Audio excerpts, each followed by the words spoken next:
दोस्तों, ये खबर पानीपत की है।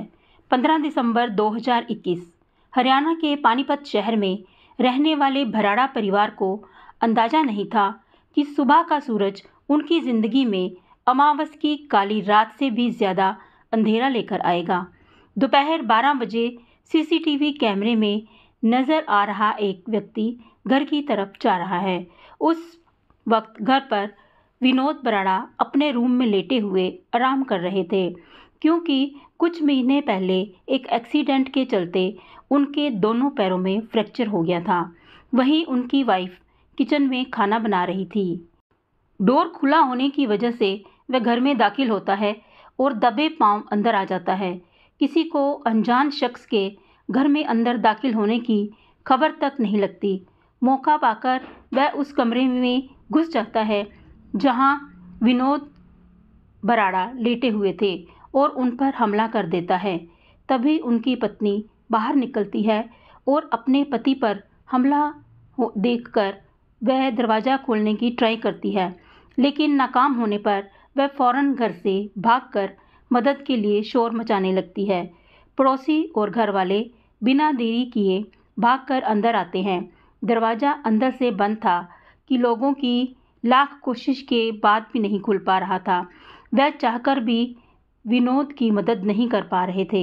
जिस दरवाजे से वह आदमी विनोद के कमरे में घुसा था, उस दरवाजे के बगल में खिड़की थी जो उस वक्त खुली हुई थी।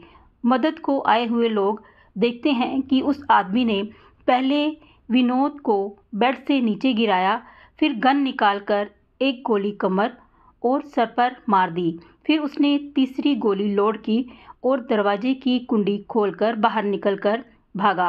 वह बंदूक दिखाकर भीड़ को डराना चाहता था, लेकिन न सिर्फ उन लोगों ने उसे बिना डरे पकड़ा, बल्कि मोहल्ले वालों ने खंबे से बांधकर उसे पीटा भी। अक्सर ऐसे में अपराधी मारे डाले जाने के डर से जान की भीख मांगते हैं, लेकिन वह बोला, अब मुझे मार डालो, मेरा काम तो हो गया। तभी पुलिस आ जाती है। लोगों ने उसे पुलिस के हवाले कर दिया। वहीं कुछ लोग विनोद को अस्पताल ले जा चुके थे, बट अनफॉर्चुनेटली सर पर गोली लगने की वजह से विनोद बराड़ा जिंदगी की जंग हार चुके थे। उनकी गोली मारकर हत्या कर दी गई। आंखों के सामने बेटे के खून होते देखना इससे ज़्यादा माँ बाप के लिए और क्या दर्दनाक होगा। विनोद की वाइफ निधि को डेथ की खबर मिली तो वह सदमे से बेहोश हो गई। हंसता खेलता परिवार पल भर में बिखर गया।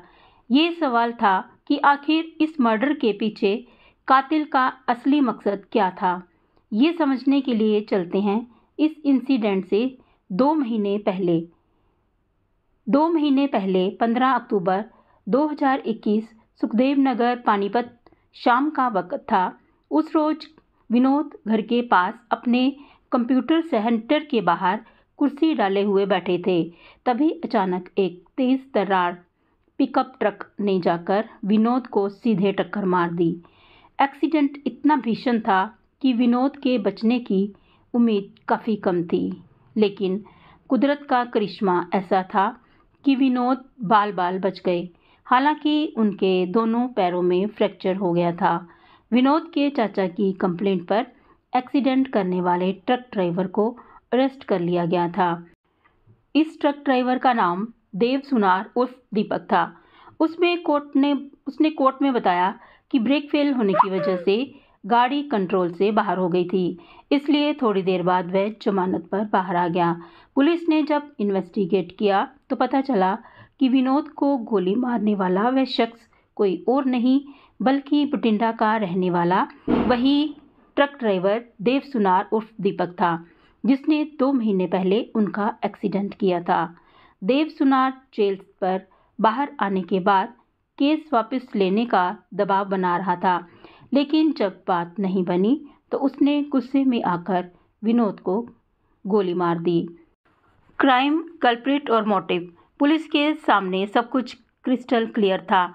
ये एक simple open and shut case था। पुलिस के धारा 302 के तहत देव सुनार को विनोद बराड़ा के मर्डर के केस में अरेस्ट कर लिया गया। लेकिन कहते हैं ना कि ज़रूरी नहीं जो दिख रहा हो वही सच हो। विदेशी भाषा में एक कहावत है कि आधा सच खुद में एक अधूरा झूठ है, और ये बात इस केस पर फिट बैठती है।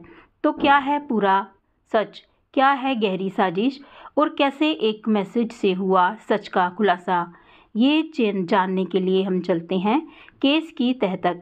विनोद भराड़ा का खुद का पानीपत के परमहंस कुटिया में कंप्यूटर सेंटर था।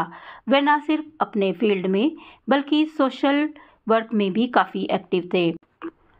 चाहे अनाथ लड़कों को फ्री में एजुकेशन देना हो, पर्यावरण को जागरूक करना हो, या फिर ज़रूरतमंदों को खाना बांटना हो, हर मुश्किल में अपनी क्षमता से आगे बढ़कर लोगों की मदद करना विनोद भराड़ा का करैक्टर था।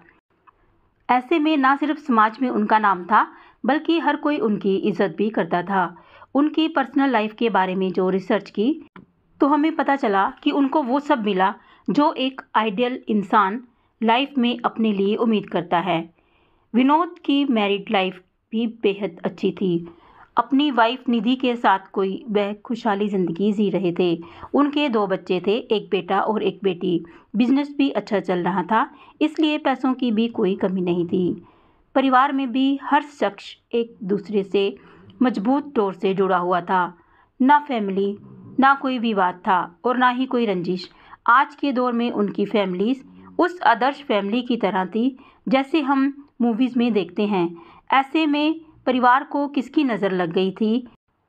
2024 विनोद मर्डर केस के 2 साल बाद पानीपत के एसपी अजीत सिंह शेखावत के पास एक व्हाट्सएप मैसेज आता है।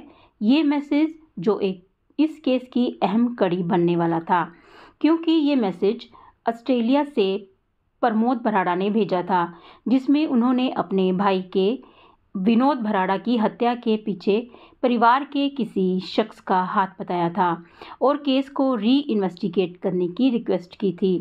प्रमोद भराड़ा ने पहले भी पुलिस को अप्रोच किया था, लेकिन पुलिस ने उनकी बातों को कोई अहमियत नहीं दी।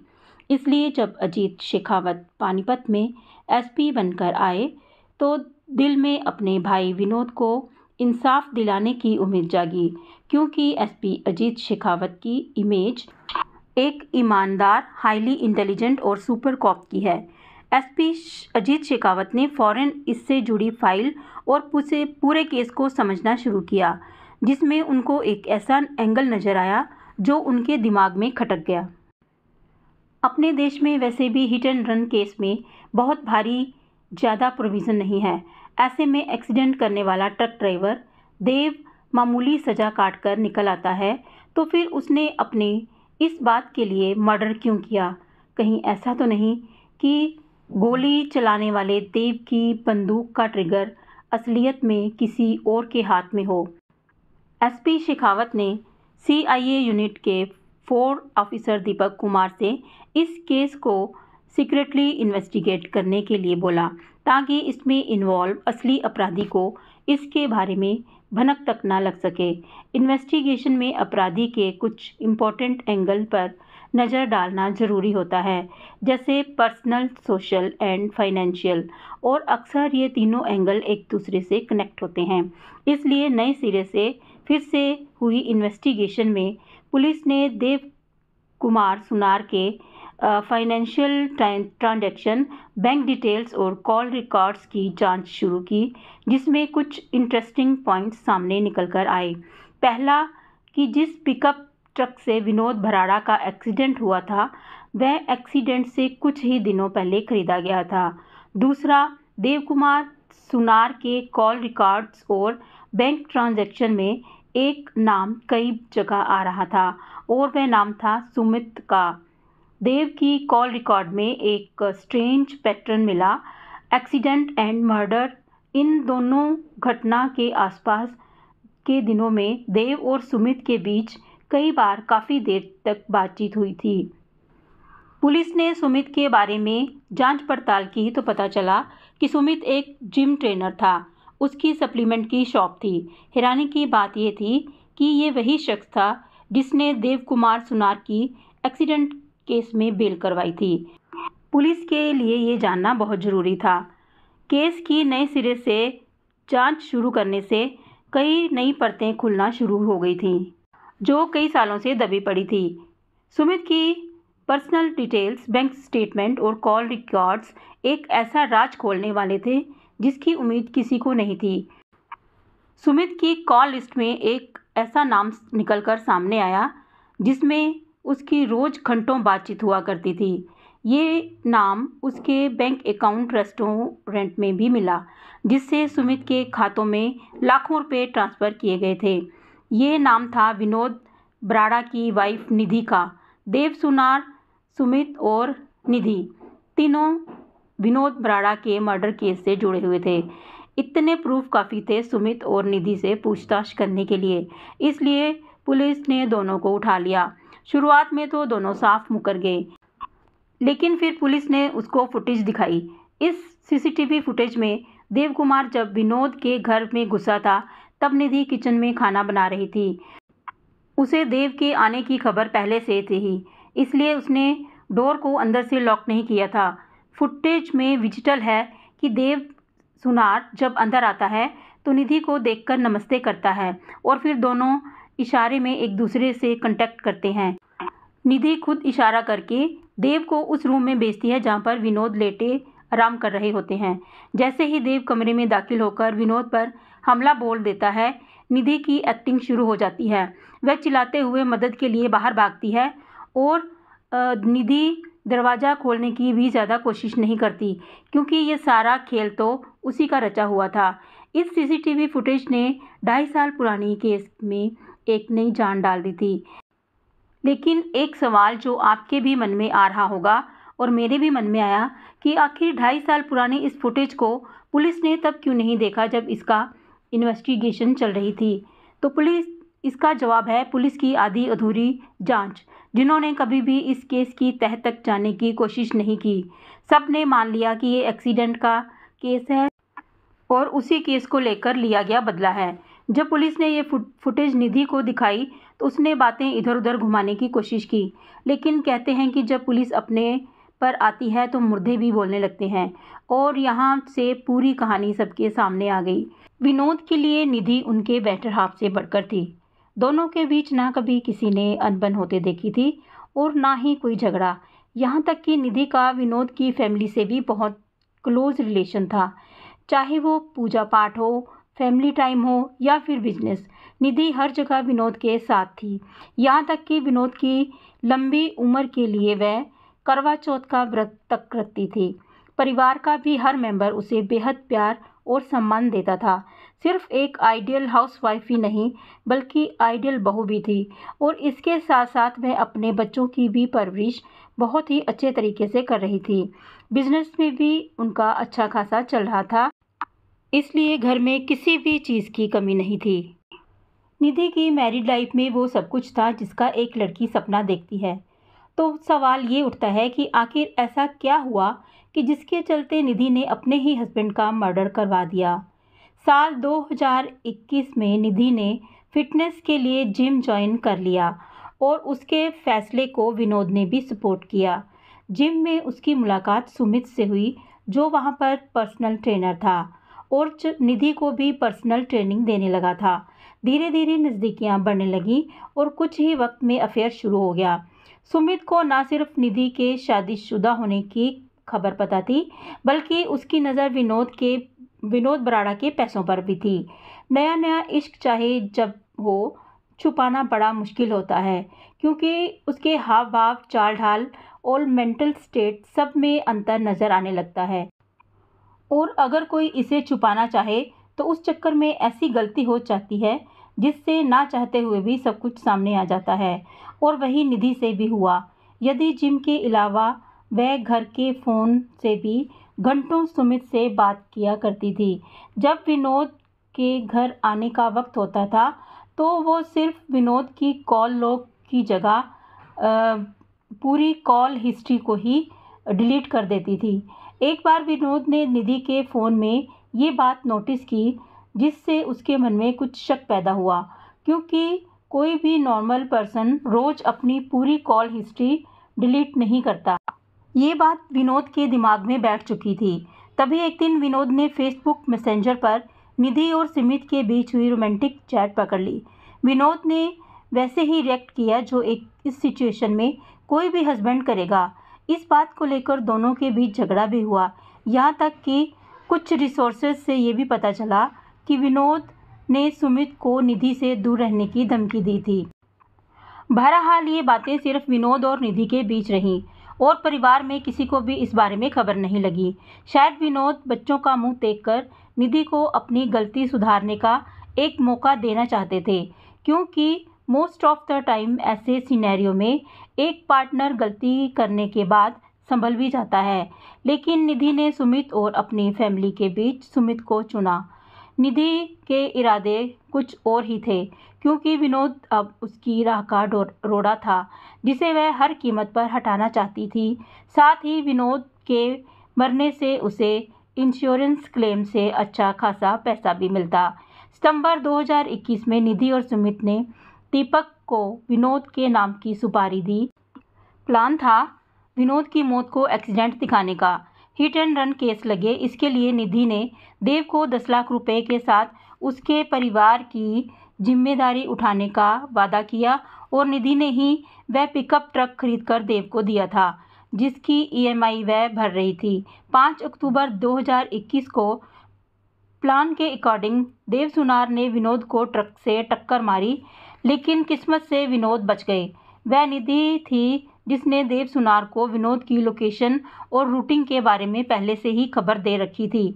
देव को अरेस्ट कर लिया गया और बाद में बेल पर बाहर भी आ गया, लेकिन प्लान तो अभी अधूरा था। इसलिए 15 दिसंबर 2021 को ये तय हुआ कि देव सुनार विनोद से केस के समझौते की बात करने के बहाने घर पर आएगा और गोली मारकर उसकी हत्या कर देगा। और जैसा कि आपको पता है, ये प्लान सक्सेसफुल भी हो गया। आखिरकार निधि ने अपने हस्बैंड का मर्डर करवा दिया। किसी ने भी ये ख्वाब भी नहीं सोचा था कि उन्हें एक साथ रहने वाली निधि अजगर बनकर अपने पति को ही निगल जाएगी। अब ये सवाल आता है कि घर से इतनी दूर ऑस्ट्रेलिया में रह रहे विनोद बराड़ा के भाई प्रमोद बराड़ा को निधि पर शक कैसे हुआ। विनोद बराड़ा के गुजर जाने के बाद सबसे पहले निधि ने ये कहकर घर को छोड़ दिया कि उसे इस घर में पल पल विनोद की याद आती है, इसलिए वह दूसरी जगह अपने बच्चों और फादर इन लॉ के साथ शिफ्ट हो जाती है। और नई जगह वह इसलिए शिफ्ट हुई थी ताकि वह बिना रोक टोक आराम से सुमित से मिल सके और उसे अपने घर में भी बुला सके। नई जगह होगी तो ना ही कोई जान पहचान का होगा और ना ही किसी को शक होगा। विनोद के इंश्योरेंस के पैसे तो निधि के हाथ आ ही गए थे और साथ ही धीरे धीरे उसने अपने ससुर के बैंक अकाउंट को भी खाली करना शुरू कर दिया था। कुछ महीनों बाद उसने अपने बेटे और ससुर को विनोद के भाई प्रमोद बराड़ा के पास ऑस्ट्रेलिया भेज दिया और जब अपनी आज़ादी की नई जिंदगी जी रही थी, वही आज़ादी जो उसने अपना करैक्टर बेचकर खरीदी थी। आप जानकर हैरान हो जाएंगे कि विनोद की डेथ के कुछ महीने बाद ही निधि अपने बॉयफ्रेंड सुमित के साथ मनाली भी घूमने गई थी। ये सारी बात कुछ तरीके से अपने सोर्सेज के थ्रू प्रमोद बराड़ा को पता चल रही थी। उन्होंने निधि के चाल चलन पर शक तो पहले से ही था, लेकिन यकीन की मोहर तब लग गई जब मार्च 2024 में विनोद बराड़ा मर्डर केस के प्राइम विटनेस निधि ने कोर्ट में अपने ही पति के कातिल देव सुनार को पहचानने से इनकार कर दिया। प्रमोद जी ने कई बार पानीपत पुलिस से मदद मांगी, लेकिन किसी ने भी उनकी इस बात पर गौर नहीं किया। लेकिन जब IAS ऑफिसर अजीत सिंह शेखावत ने पानीपत के SP की पोस्ट संभाली, उनकी ईमानदारी और तेज तर्रार इमेज को देखते हुए प्रमोद ने इंसाफ की उम्मीद रखते हुए उनसे व्हाट्सएप पर केस री इन्वेस्टिगेट करने की रिक्वेस्ट की। SP अजीत सिंह शेखावत ने न सिर्फ असली मुलजिमों को जेल भिजवाया, बल्कि इन्वेस्टिगेशन में लापरवाही करने वाली पहली पुलिस टीम पर जांच बिठा दी। निधि के मुस्कुराते खूबसूरत चेहरे के पीछे एक घिनौनी फितरत छिपी हुई थी। उसने न सिर्फ पुराने रिश्ते को ताक पर रख दिया, बल्कि खुद ही अपने बच्चों के सर से पिता का साया भी छीन लिया। फ्रेंड्स, इस कहानी के बारे में आपकी क्या राय है? आप हमें कमेंट्स में ज़रूर बताइएगा। खुश रहिए और सतर्क रहिए।